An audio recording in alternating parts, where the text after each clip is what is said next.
மறுமணம். மழையின் ஈரம் காற்றில் தவழ்ந்து முகத்தை தொட்டது.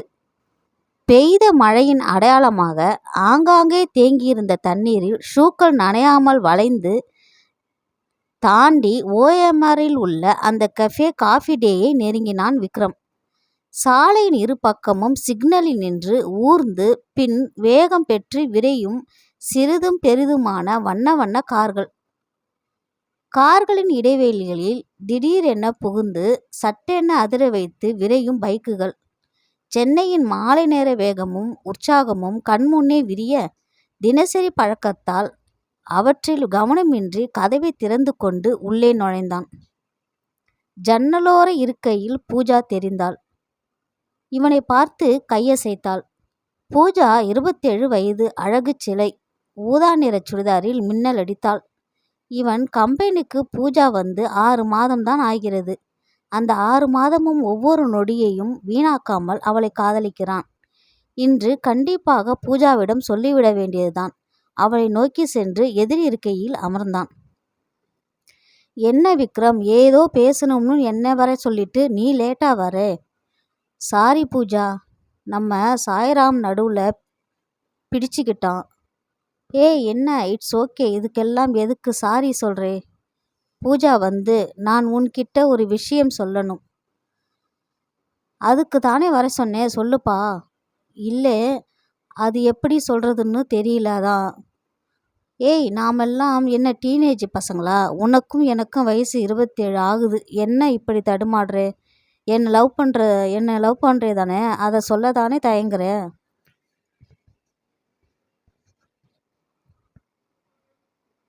இதான் பூஜா. அவளிடம் பிடித்ததே அவளுடைய தன்னம்பிக்கையும் சுதந்திர உணர்வும் துணிச்சலும் அவளுடைய வெளிப்படையான பேச்சும் தான். அதான் பூஜா.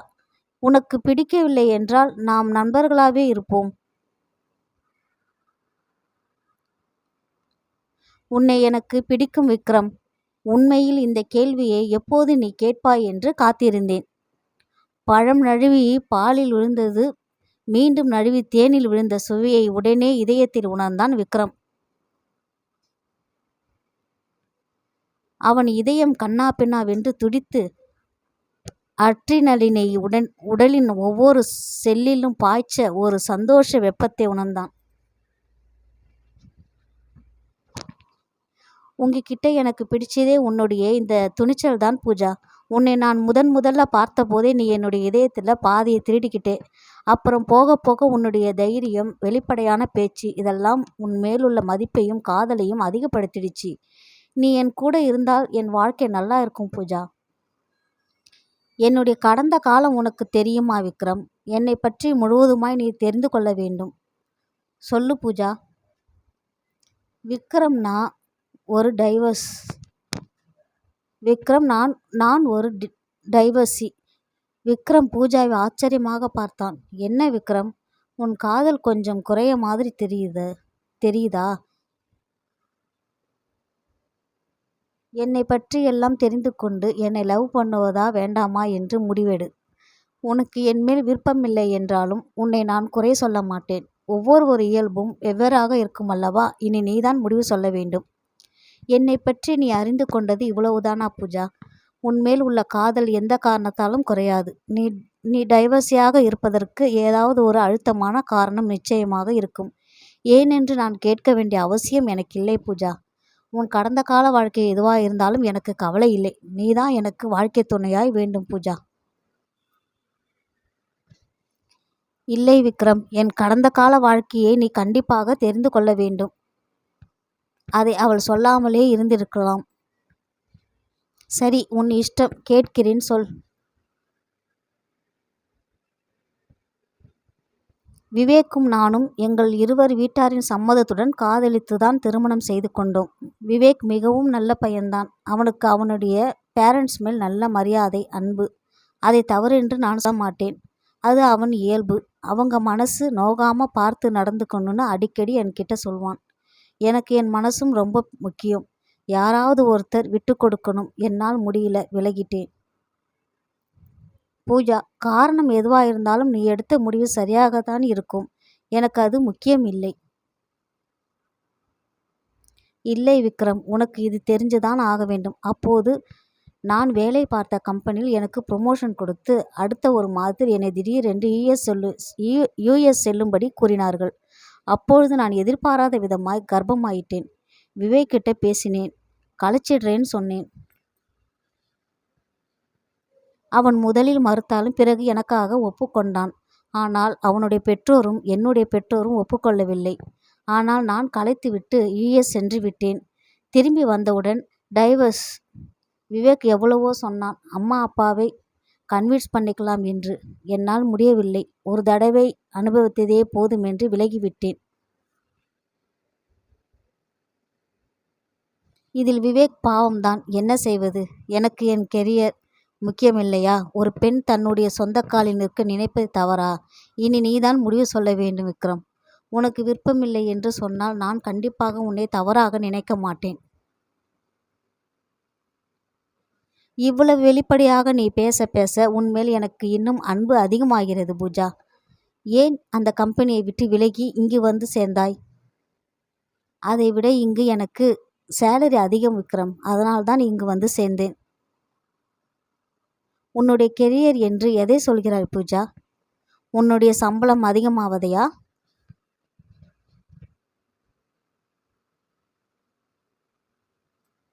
அதுவும் தான் நம்முடைய வேலையில் நாம் முன்னேறி செல்வதின் ஒரு அளவுகோல் தானே சம்பள உயர்வு.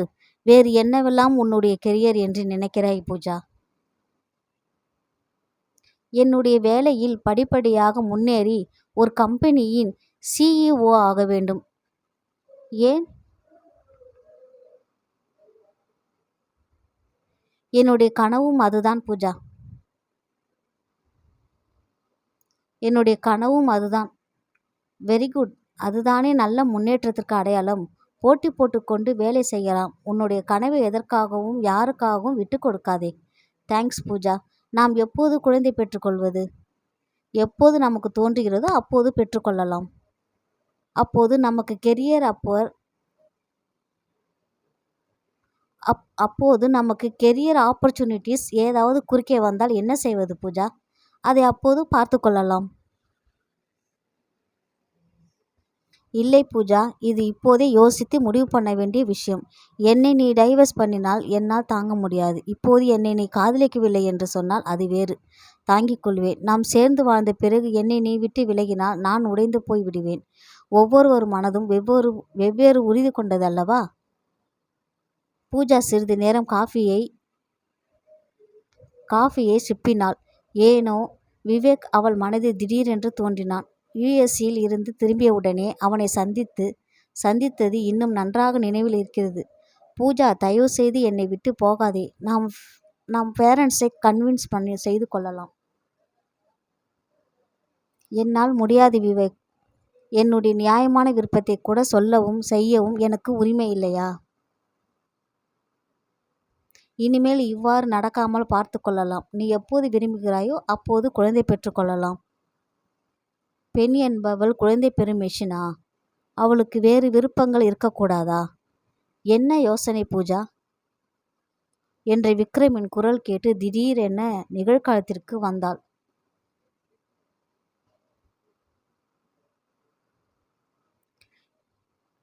பெண் என்பள் வெறும் குழந்தை பெறும் மிஷினா விக்ரம்? அவளுக்கு வேறு விருப்பங்கள் இருக்கக்கூடாதா?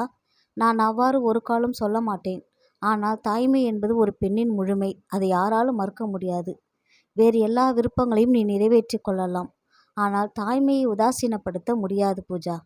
அது ஒவ்வொரு உயிர் கூட்டத்தையும் வாழ்விப்பதற்காக பரிணாமம் நமக்குள்ளே விதைக்கின்ற வித்து. அதற்கு நாம் முக்கியத்துவம் கொடுத்துதானே ஆக வேண்டும்.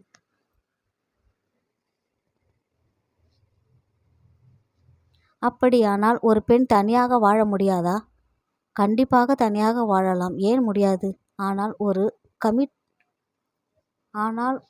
ஒரு கமிட் ரிலேஷன்ஷிப்பிற்குள் வந்துவிட்டால் பார்ட்னரின் கருத்துக்களுக்கு ஓரளவு உடன்பட வேண்டுமல்லவா? இதில் நீ உடன்படுகிறாயா இல்லையா? உடன்படுதல விட்டு கொடுத்தல் என்பது எல்லாம் வரைமுறைதான் இருக்கிறதா விக்ரம்? அது ஒரு விஷயத்திற்கு ஒவ்வொருவரும் மனதை பொறுத்து மாறும். எல்லோரும் எதையாவது விட்டு கொடுத்துதான் வாழ்ந்தாக வேண்டும். உண்மையில் நீயும் விட்டு கொடுத்துதான் வாழ்ந்து கொண்டிருக்கிறாய். இல்லையே நான் என் மனதின் படித்தானே வாழ்ந்து இல்லையே நான் என் மனதின் படிதானே வாழ்ந்து கொண்டிருக்கிறேன். அப்படி சொல்ல முடியாது. உனக்கு சீக்கிரமே இரவில் தூங்க வேண்டும். இதை நீ பலமுறை என்னிடம் சொல்லியிருக்கிறாய். ஆனால் பல நாட்கள் இரவு நீண்ட நேரம் வேலை செய்திருக்கிறாய். அது என் கெரியரில் நான் முன்னேற வேண்டும் என்பதற்காக. கெரியருக்காக தூக்கத்தை விட்டு கொடுத்திருக்கிறாய். அதில் தவறில்லை. ஆனால் கெரியருக்காக உன் காதலையும் தாய்மையையும் விட்டு கொடுத்திருக்கிறாயே, அதுதான் சிறிது தவறு போல் எனக்கு தெரிகிறது. தூக்கம் என்பது நீ மட்டுமே சம்மந்தப்பட்ட விஷயம். ஆனால் தாய்மை என்பது நீ மட்டுமன்றி உனது லைஃப் பார்ட்னர், உங்களது இரு குடும்பங்கள் அனைத்தும் சம்மந்தப்பட்டதல்லவா?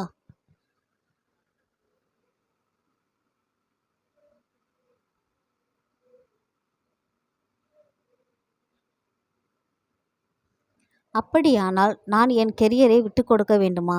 கெரியர் முன்னேற்றம் எல்லாம் ஓரளவுக்கு மேல் ஒரு விதமான மாயை. உனக்கு அப்போதைக்கு கொஞ்சம் சந்தோஷத்தை மட்டும் கொடுக்கும். உன் அமெரிக்க பயணத்தால் என்ன உனக்கு முன்னேற்றம்? Team lead ஆகிவிட்டாய்.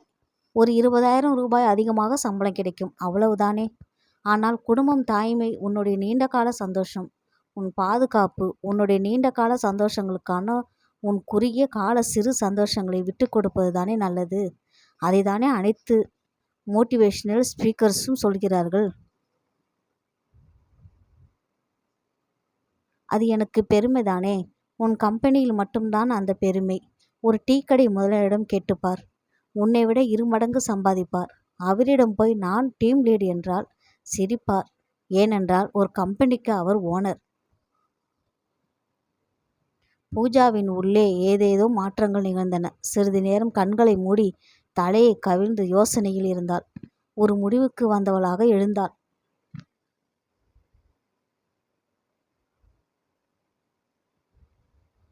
ஏய் பூஜா, என்ன எழுந்திட்ட? சாரி விக்ரம், நான் போய் விவேக்கை பார்க்க போறேன். பார்த்து அவரையே மறுபடியும் கல்யாணம் பண்ணிக்க போறேன். மறுமணம்? அவருக்கு கல்யாணம் ஆகியிருந்தால்? ஆகவில்லை. முந்தா நாள் அவருடைய ஃப்ரெண்டு என்கிட்ட சொன்னான். எனிவே தேங்க்யூ விக்ரம், என் கண்களை திறந்ததற்கு.